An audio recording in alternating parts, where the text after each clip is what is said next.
Halo Sobat Poijaya, banyak sekali mitos yang beredar seputar kanker di masyarakat. Hari ini kita bahas yuk, mitos dan fakta seputar kanker terbesar kedua pada perempuan yaitu kanker serviks bersama saya, Dr. Muhammad Yusuf, SPOG, Subspesialis Onkologi Ginekologi, dan Poijaya. Saya nggak perlu screening karena nggak ada gejala. Mitos, kanker serviks pada saat fase prakanker memang tidak memiliki gejala sama sekali. Ketika seorang perempuan sudah mengeluhkan adanya suatu gejala, maka itu sudah masuk ke dalam stadium lanjut. Gejala bisa meliputi perdarahan, nyeri panggul, perdarahan pasca berhubungan, kesulitan buang air kecil. Itu artinya fase stadium kanker sudah sangat lanjut. Oleh karena itu, dibutuhkan pemeriksaan rutin untuk melakukan deteksi dini keberadaan sel kanker meskipun tidak ada gejala. Tidak perlu screening karena nggak ada riwayat di keluarga.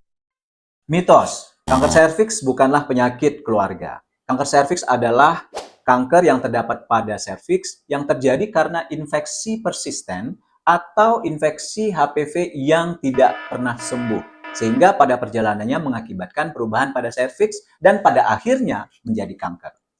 Dengan tidak adanya faktor dalam keluarga atau keluarga yang memiliki riwayat kanker serviks, tidak menjamin seseorang akan terhindar dari kanker serviks.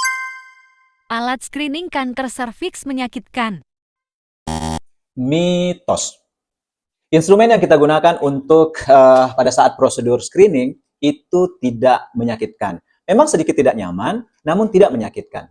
Dan juga instrumen screening ini tidak mengakibatkan perubahan definitif dari liang vagina. Untuk screening ada beberapa metodologi yang kita gunakan, yaitu pertama IVA dan Pap smear. IVA dan Pap smear kita gunakan untuk mendeteksi atau menilai adakah sel kanker yang terdapat di serviks. Sementara SPV test untuk mengidentifikasi apakah terdapat virus HPV yang sudah menginfeksi serviks atau belum. Nggak mau screening, takut divonis akan meninggal.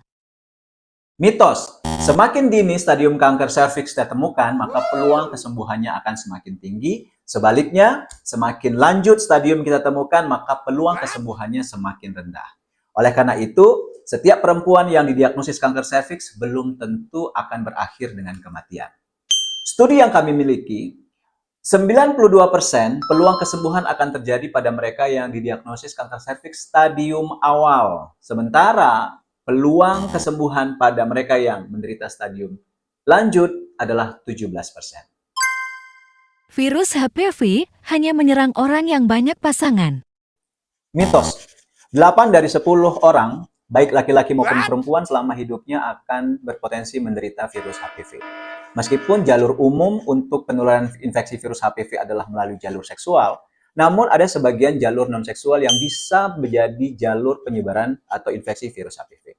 Oleh karena itu, vaksinasi untuk mencegah primer dari infeksi virus HPV sangat diperlukan. Nah, sudah jelas ya. Jadi jangan lagi terpengaruh dengan mitos-mitos yang tidak benar yang beredar di luar sana. Untuk informasi yang lebih jelas, maka jangan lupa untuk mengikuti follow akun Instagram Poijaya untuk informasi yang lebih akurat. Salam sehat.